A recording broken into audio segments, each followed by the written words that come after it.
Hello everyone, welcome back to my channel. आप देख रहे हैं मोनालिसा की कहानियाँ। और आई नो कि गणेश उत्सव का जो व्लॉग है मैं काफ़ी लेट डाल रही हूँ, लेकिन मुझे लगा कि छोटी छोटी रील्स के ज़रिए वैसे तो मैंने आपके साथ काफ़ी कुछ शेयर किया है, लेकिन एक जो लॉन्ग व्लॉग है वो मैंने कुछ शूट भी किया हुआ था, तो वो भी मैं डाल देती हूँ। तो वो सब सेट करने में ना काफ़ी टाइम लग गया, लेकिन फाइनली मैंने ये सब सेट करके अपलोड कर ही दिया। तो गणपति बप्पा हमारे घर तो पर आज है गणेश चतुर्थी का दिन, और मैं सुबह सुबह नहा धोकर तैयार हो गई थी और फिर मैं बना रही थी मोदक बेसन के।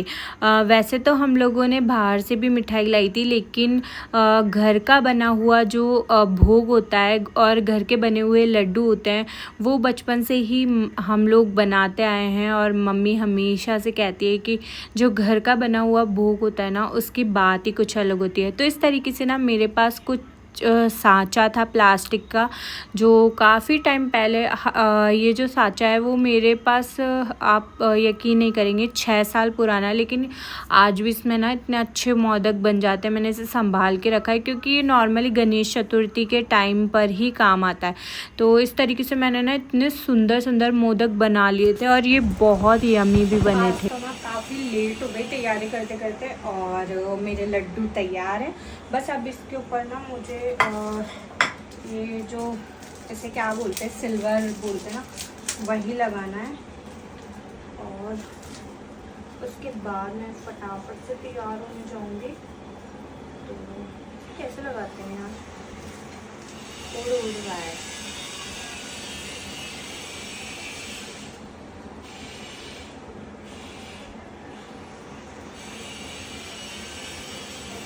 तो मैं जो लड्डुओं पर लगने वाला सिल्वर है वो भी लेकर आई थी। तो ये पता नहीं कैसे लगता है, हालांकि मुझे लगता है कि जो हलवाइयों की जो ट्रे होती होगी जब लड्डुओं का पूरा बनता होगा, या तो ये तब लगता होगा, क्योंकि इसको ये ना चिपक नहीं रहा था। लेकिन फिर भी मैंने थोड़े थोड़े जो उसके टुकड़े होते ना वो तोड़कर लड्डुओं पर चिपका दिए थे। तो इस तरीके से ना काफ़ी सुंदर भी दिख रहे थे।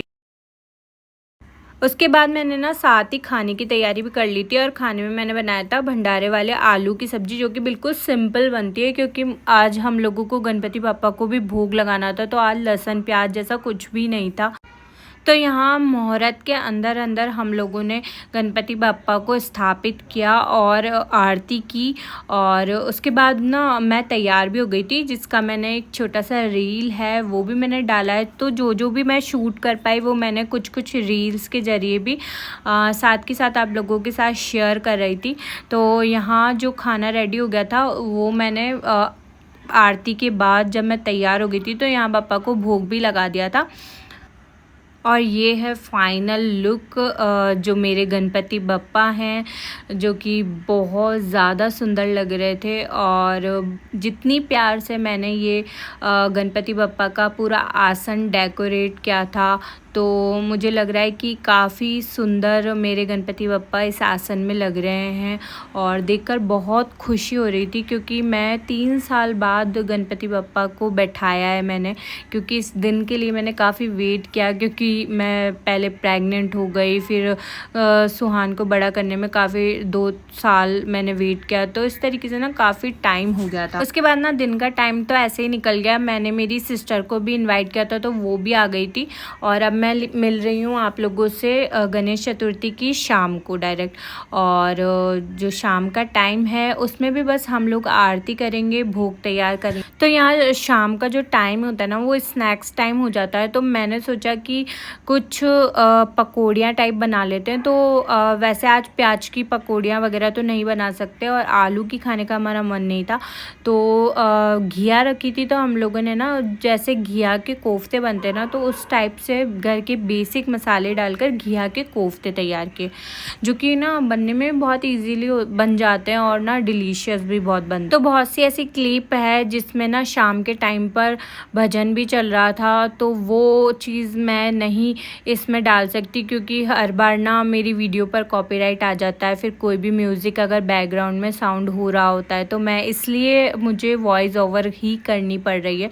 तो यहाँ मैं पकौड़ियाँ बना रही थी और सुहान आया मेरे पास पास, तो उसने बोला कि मुझे कार्टून चला दो, क्योंकि आजकल शाम का जो टाइम होता है ना वो थोड़ी देर मैं उसे स्क्रीन टाइम देती हूँ, क्योंकि आज की जनरेशन बहुत एडवांस हो गई है और बच्चों को स्क्रीन टाइम भी देना पड़ता है। ये सब चीज़ें भी बच्चों को ग्रो करने के हिस्से में ही आती है।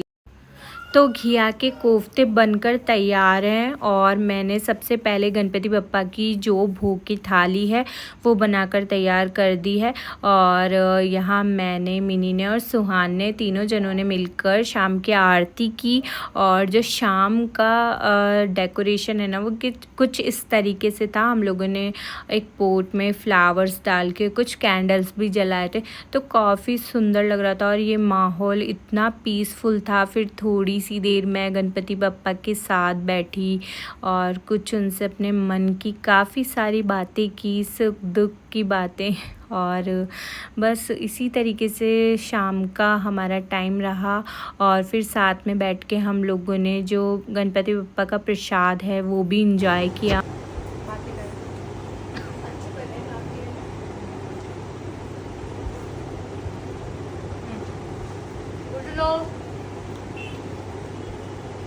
तो शाम के हैवी चाय नाश्ता करने के बाद हम लोगों ने रात के लिए पास्ता बनाया था, जो कि बहुत ही डिलीशियस सूजी का पास्ता होता है। वही हम लोग हमेशा बनाते, तो काफ़ी अच्छा बनता है और बनने में भी काफ़ी इजी होता है। तो वही हम लोगों ने शाम के डिनर के लिए बनाया था। तो गुड मॉर्निंग एवरीवन। अब मैं मिल रही हूँ आप लोगों से गणपति उत्सव के दूसरे दिन, और यहाँ सुबह का टाइम है और मैं अपनी बालकनी के कुछ प्लांट्स से फ्लावर्स तोड़ रही हूँ गणपति बप्पा के चढ़ाने के लिए। मतलब ना सब कुछ देसी, एकदम घर का बना, घर से। और यहाँ मैं सीख रही हूँ मावा। और क्योंकि आज सेकंड डे हम लोग बप्पा को मावा के लड्डू बनाकर चढ़ाने वाले हैं, तो यहाँ मैंने सबसे पहले मावा को सेक लिया, कुछ ड्राई फ्रूट और बूरा मिला दिया था। तो यहाँ पर जो मेरी सिस्टर है वो विथआउट साँचे के लड्डू बना रही है, क्योंकि हम लोग ना काफ़ी सारे लड्डू बांट भी रहे हैं, साथ के साथ जो प्रसाद है वो सब लोगों को देते जा रहे हैं। तो साँचे में अगर हम बनाते हैं ना तो काफ़ी सारा स्टफ़ उसमें चला जाता है। तो हम लोग ना एक मिनिमम साइज़ बना रहे लड्डू का, ताकि हम लोग सबको प्रसाद दे सकें। तो आज सेकंड डे ना हम लोगों ने खाने में बनाया है दाल बाटी, जो कि हमारे राजस्थान का ना बिल्कुल स्पेशल खाना है। और आज मैंने ना एकदम बनारसी जो साड़ी है वो पहनी है और कुछ बिल्कुल कहते हैं ना मराठी स्टाइल में अपने आप को तैयार किया है, क्योंकि कहते हैं कि गणपति उत्सव जो है वो मराठा मतलब महाराष्ट्र का काफ़ी बड़ा त्यौहार है। तो बस मैंने उसी स्टाइल में ना मराठी स्टाइल में साड़ी तो नहीं पहनी, हालांकि मैंने इंडियन स्टाइल में ही पहनी है, लेकिन साउथ इंडियन जो साड़ी होती है बनारसी वही पहनी है।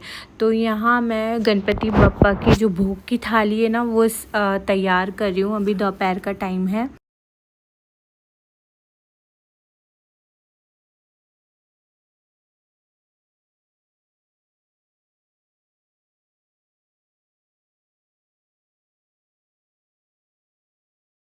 तो कभी भी हमें जब भी किसी उत्सव में भगवान को भोग लगाना होता है ना, तो इस तरीके से ना पर्दा करना चाहिए उनके भोग के आगे, क्योंकि जब भी लड्डू गोपाल जी को या किसी को भी मैं मतलब भोग लगाती हूँ तो इस तरीके से एक पर्दा मैं करती हूँ।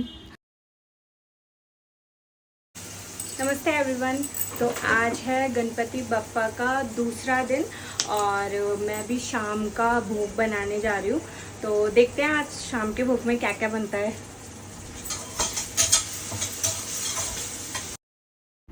तो शाम को मैं बना रही हूँ फ्राइड इडली, जो कि बिना लहसुन प्याज के घर के बेसिक मसालों से बनाई है। सिर्फ मैंने टमाटर की प्यूरी और उसमें कुछ सॉसेस ऐड करके घर का जो नॉर्मल मसाला होता है वही ऐड करके मैंने फ्राइड इडली बनाई है, जो कि काफ़ी डिलीशियस बनती है। आप भी ट्राई कर सकते हैं, बिना प्याज लहसुन के भी काफ़ी अच्छी बनती है। और आज ना मैंने अपनी कुछ फ्रेंड्स को भी इनवाइट किया था, तो बस वो भी आती ही होंगी, लेकिन हमें सबसे पहले तो मुझे तो भोग और आरती कर लेनी है। मुझे व्लॉग डालने का भी टाइम मिलेगा, क्योंकि जब से गणपति बप्पा बैठाए हैं तो मैं सारा दिन मेरा मतलब ना किचन में ही जा रहा है। तो जैसा भी टाइम मिलता जा रहा है मैं थोड़ा थोड़ा शूट करती जा रही हूँ। तो फ्राइड इडली के बाद अब मैं साबूदाने के कुछ पापड़ भी तल रही हूँ, क्योंकि जो बप्पा की थाली है वो कंप्लीट करनी है। तो कुछ कुछ जो 4-5 चीज़ें हैं वो मैं ऐड कर देती हूँ, जिनका मैं बप्पा को भोग लगा सकूँ।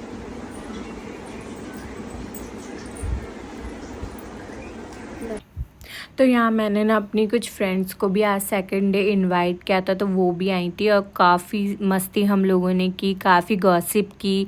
और जो शाम का एक चिट चैट टाइम होता है ना, जो सहेलियाँ आपस में करती है, बस उसी तरीके से हम लोगों ने जो शाम का टाइम है वो स्पेंड किया। और यहाँ मेरी फ्रेंड की बेटी आई थी जो कि बहुत प्यारी लग रही थी, और उसके हाथ की जो छोटी छोटी चूड़ियाँ हैं उनका तो कहना ही क्या। और काफ़ी सारे पिक्चर्स हैं, वीडियो तो हम लोग ले ही नहीं पाए, क्योंकि होता है ना कि जब कोई होता है तो हम लोगों सिर्फ साथ में टाइम स्पेंड करना ही अच्छा लगता है।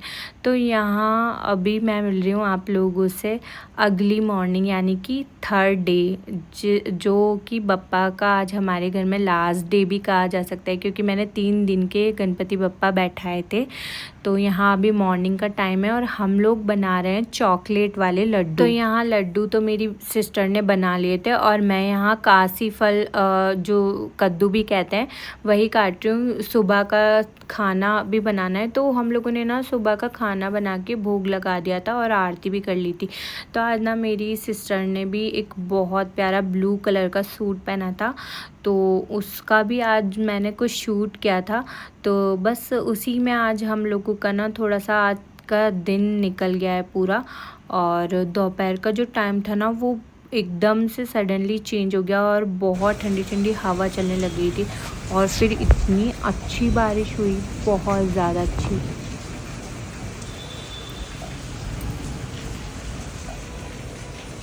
इसके बाद मैं आप लोगों से मिल रही हूँ शाम को, और शाम का टाइम हो गया है वापस से आरती का। और बस यहाँ मैं जो शाम के कुछ दिए हैं वो जोड़ रही हूँ, ताकि आरती का जो टाइम है वो हो गया है। और आज जो शाम के भोग की थाली है उसका मेन्यू है साबूदाने की खिचड़ी। और यहाँ पर अभी मैं साबूदाने की खिचड़ी तैयार कर रही हूँ, बिल्कुल सिंपल तरीके से, जो कि हमारे सहगार वाले व्रत में बनती है। और यहाँ मैंने कुछ पापड़ भी तल लिए थे, और तो मैंने यहाँ पर जो बिल्कुल प्योर वेजिटेरियन ब्राउन केक और कुछ एप्पल भी कट कर लिए थे।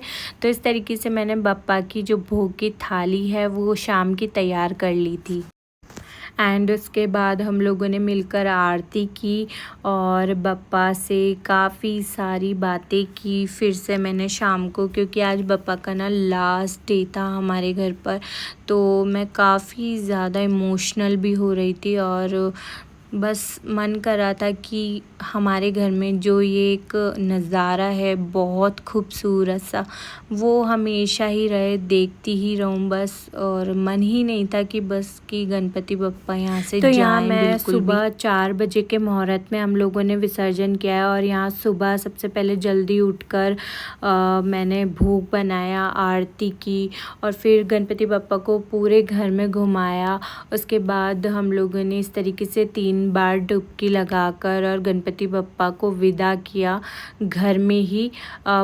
एक बाल्टी में हम लोगों ने इस तरीके से पानी भरा, उसमें कुछ अक्षत, फूल माला और दूध, चंदन रोली, जो सब भी चीज़ें डालते हैं ना, वो सब करके हम लोगों ने इस तरीके से गणपति बप्पा का विसर्जन किया।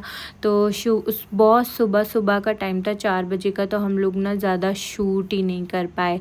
तो बस इस तरीके से ना गणपति बप्पा को हमने विदा किया। और 3 दिन का जो ये उत्सव था, घर में बहुत ही अच्छी चहल पहल और बहुत ही पॉजिटिविटी थी।